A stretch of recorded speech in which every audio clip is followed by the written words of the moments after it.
Today we're going to talk about how to find your passion.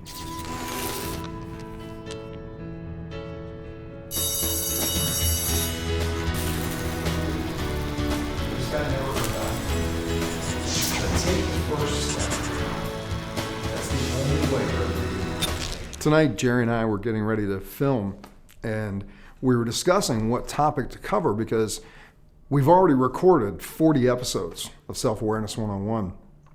And we want to be able to continue to offer new information, new ideas until the series comes to a close with episode 52. So as we were talking about things, Jerry brought up that something that is really important that a lot of people ask is how to find your passion. And I had to think about that because for me, I've been following my passion in a way since I was 6 years old. I've been very lucky in that when I found what I was passionate about, my family nurtured me in following and pursuing that passion, and that passion being music. And I'll get back and talk more about that in a moment. I think the sad part for a lot of people is, as a child, we're open to exploring everything, experiencing everything, trying everything. And if we like something, we continue to do it. And if it doesn't work for us, we walk away from it. It's plain and simple. It's an easy way to operate. The challenge for many of us is, as we begin to grow older, we may have something that we're very passionate about. And very well-meaning adults, whether it's our parents, our school teachers, people in our community, begin to tell us, that's fun, but you're never going to make a living at that. So, let's get serious. Let's find what you're really going to do with your life. And in time, with our desire to please other people and without having that nurturing support, a lot of us forget what truly fires us up, what truly excites us. And then we get to a place in our lives. I know nowadays, just when I'm trying to get to know people, one of the questions I ask them is, what are you passionate about? And I'm actually surprised by the number of times that people answer that they don't know. Again, it's awkward for me because I have the privilege of living my passion. And I don't just mean speaking and doing these videos. I mean, as I said, I started singing in front of people when I was 6 years old. And I stayed with that, singing in churches, up until I was about 11 or 12. Then I started singing in school productions, and I kind of grew away from the church environment. Then I got into my first rock band when I was 15, and I played in cover bands for years.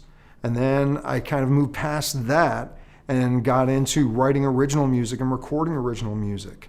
Then it took me in another direction where I began DJing and making my living as a DJ. So I've had the privilege of my passion for music being a part of my life. Now, I've developed other passions as I've gone along, which is contributing to other people, personal development, these types of things.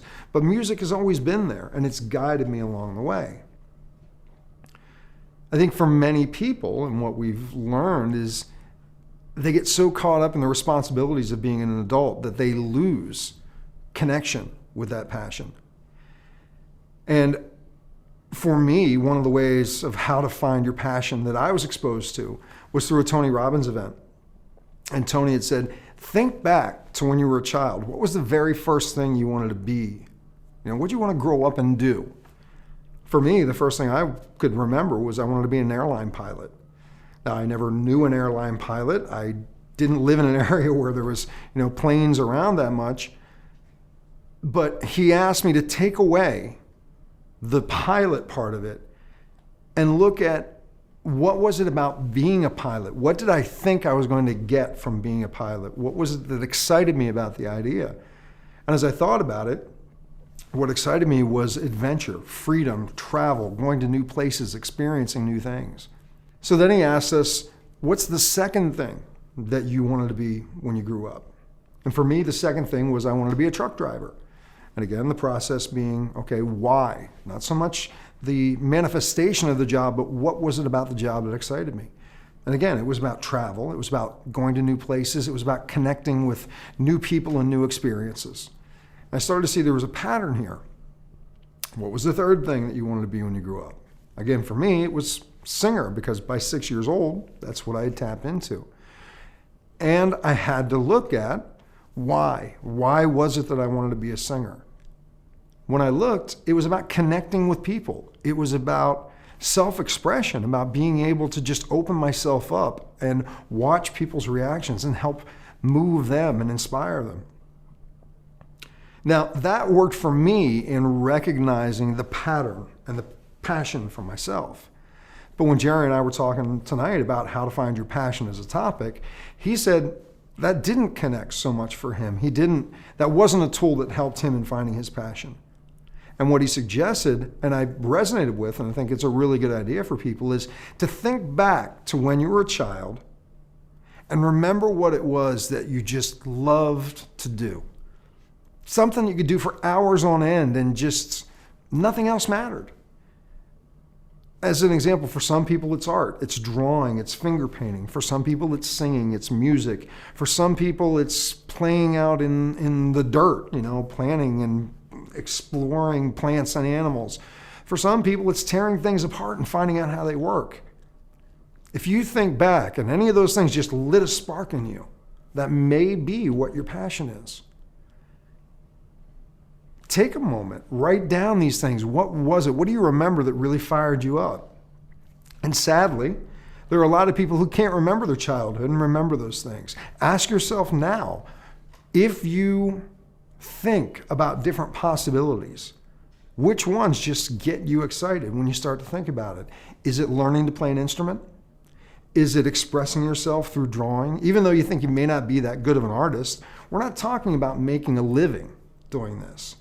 We're talking about finding a way to express your authentic self. Because when you can do that, it's going to open you up to other possibilities and other opportunities. Again, you may not make a living through your art, but it may lead you to something else. Maybe you'll become an art critic. Maybe you'll find something that continues to feed you. As an example, you may pick up the guitar, but find that guitar just doesn't resonate with you. But as you're learning guitar, you may find yourself fascinated with piano, or you may find yourself fascinated with music theory. How to find your passion is about finding that part that excites you, that makes you just light up. There's no better way for me to describe it. So the exercise that I'd like to offer you for this week is to think back, if you can, think back to when you were a child and do both approaches. Think about 3 things that you wanted to be when you grew up. And as you think about them, take away the job itself and ask yourself, what was it about doing that I thought was really going to fulfill me? Also, look back at your childhood and remember the things that you did that just you could do for hours on end, that you just loved to do. And see how you can incorporate that in your life now, whether it's in your work or whether it's just in a hobby that you can start. And again, if you have trouble remembering from your childhood, just look around and take a risk, take a chance on that one thing that you think about that goes, you know what, I'd really like to try cooking. Try it, buy a cookbook, take a course. And if it doesn't work, it's okay to go, didn't work. Where does it take me to? What's it open me up to? How to find your passion is really about experimenting with what juices you up, what fires you up. So I look forward to your comments. I look forward to hearing what your passion is. I look forward to connecting again soon. Take care. For a transcription of the video you just watched, more videos, and related articles, visit yourdailylifecoach.com. To comment on this video, select Discussion Forums on any page of our website.